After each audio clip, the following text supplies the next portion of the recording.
back to another episode of Mirai Club. It's kind of our usual video. We need to refuel. We are at 16 miles of range remaining, and our closest station is Diamond Bar. Go-to air product station. From last checkups, it was $29.99 a kilogram. Still $6 cheaper per kilogram than True Zero. We're gonna head there now. Let's go, Diamond Bar. It's online. Let's go. It is a beautiful day. It's about to rain later today, but it rained this morning, and look out, the sky's absolutely beautiful. But I did want to take the opportunity to talk about the creaking that I've heard probably in the past like 2 months. It's been progressively getting louder, but the rear subframe does seem to be creaking again. A new creak that has been coming up is the front right area of the car, especially when you're turning, taking a right out of a steep, like a driveway or an exit of a plaza. I typically hear not a crunch, but a pretty, I would say, discomforting creak. I've noticed, just in general, let me know what your thoughts have been or your experiences have been with EVs, hydrogen fuel cell vehicles. So essentially vehicles that put a lot of strain on the chassis due to the weight, and don't have, I guess, beefier suspension to accommodate that. I don't know the exact specifications, but from my experience, from what I hear, most notably the BMW i3 has this issue. I know some Tesla owners have expressed this as well, but let me know your thoughts. It's starting to creak again. I'm probably going to take it into the dealership next checkup, let them know about it. And if we do need to do another service for the rear subframe and perhaps the front right bushing, I'm assuming the control arm bushing or something is definitely creaking up there. But I'll keep you posted. And if you haven't watched that video, I'll try to link it here, but an older video, I had the rear subframe bushings done. Now it's probably been a couple months, maybe 3 to 5 months or so, but I'm starting to hear it again. But off to Diamond Bar we go. As we approach the station, coming from Grand, we're taking a left on Copley.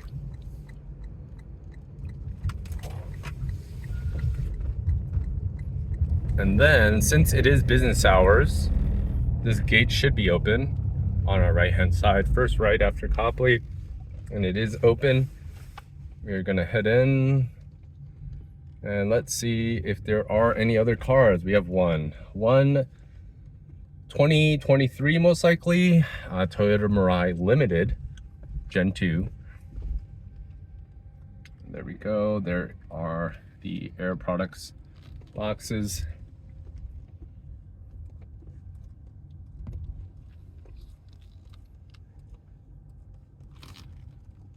Looks like they're just starting to fuel, and they just bought it, so they're pretty new. Okay, this car just wrapped up. Seems like they just bought it, given the temporary license plate. We are ready to go. We are here at 11 miles remaining. AC on equals 11 miles. It's what we've seen before when you turn the AC on when you have a full tank or not even close to empty. Typically it takes off a couple miles, but when you get closer to the end, it does not seem to affect the mileage. What do you take away from that? I don't know. Here we go, just parked. Again, let's do a spot check. 11 miles. We are going to turn off the car first. Then we are going to open the fuel door. Let's go. Crazy. As we approach the station, looks like it's limited now, maybe. About 5 minutes or 4 minutes, 3.5 to 4 minutes remaining till we wait for it to fill up. Price is still hard to see, but $29.99, same. Previous fill up was $95 at 3.1 kilograms. So it says we have to wait, so a buffer time. But on the last time I checked the fuel map, it said it was on, so it shouldn't need a buffer time. It'd probably be limited now. And if so, we would be the first limited customers of the station. Check it out. Beeping at me because the fuel door is open. Let's check the fuel real quick, and it should be limited if it is buffering, and it is. First limited customers at Diamond Bar. Hooray.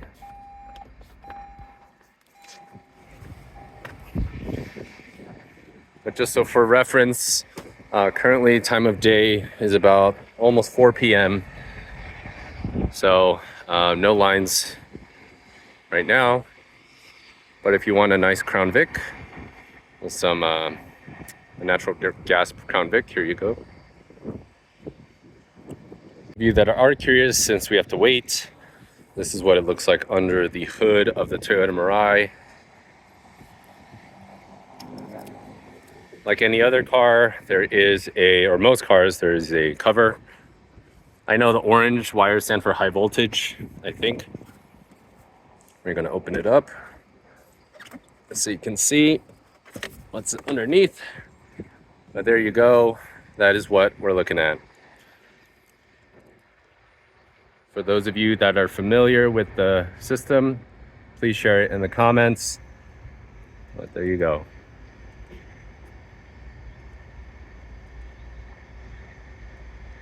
Put the cover back on. There are these little holes. We're going to line them up to these. 1, 2. There's a third one, or just 2. Sorry, 1, 2, and there's a hook on the back.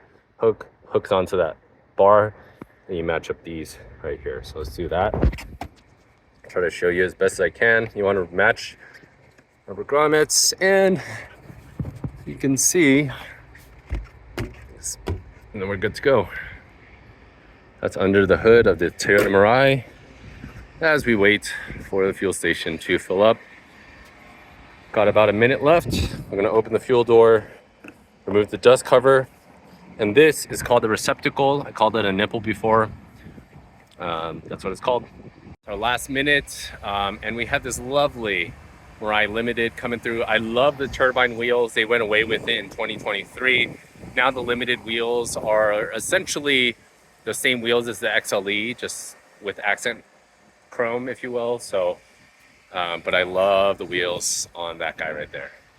You're just about wrapped up. If you're at a limited station ever, you do have to wait for this buffer time. Mine was about 4 minutes. And as the countdown goes, we are getting our fuel card ready from Toyota. So, refresher every single time. You get a fuel card if you buy this car used or new. If you get a CPO or a CP, certified used, pre-owned, you get $15,000 or 3 years. Or if you buy new, 6 years, $15,000. At this current pricing, there's no big difference. The years, you will not hit that time frame with the current prices the way they are, unless you don't drive. And at that point, why even buy this car? Here we go. As it resets, we are gonna hopefully have it go. Welcome. We're inserting our fuel card now. And then we're going to remove. Gonna work. Let's try it again. Processing. Enter zip code.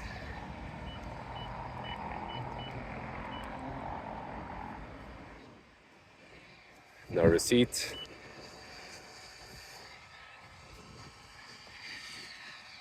All right, similar to a gas station, petrol station. I'm gonna take this out. Insert. Press.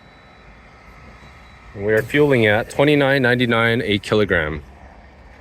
And for those of you that wonder where I put my fuel card, and even if you don't, I'll let you know, I typically keep it in the glove compartment. Because what's the point of having it outside your car? That's my opinion, at least, when it's only can be used for this. And if you do lose it, it's not a problem. You do contact Toyota. They do have a phone number on the website. If you use it or lose it, you can request another one, and then it'll terminate similar to how you cancel any credit card. They'll terminate the current one and they give you a new one.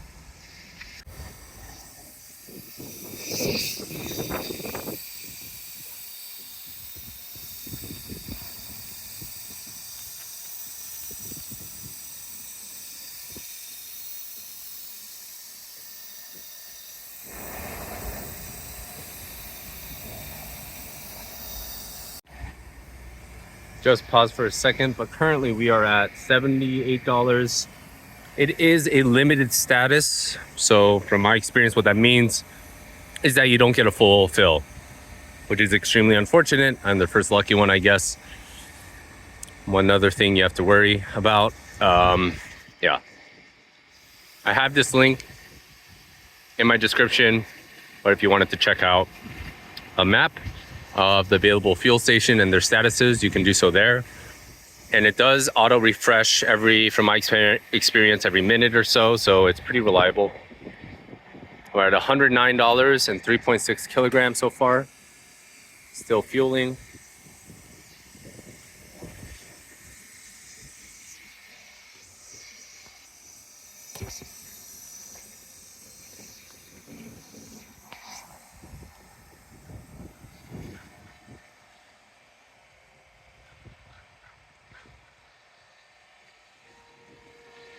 Just wrapped up at $124 and 4.1 kilograms.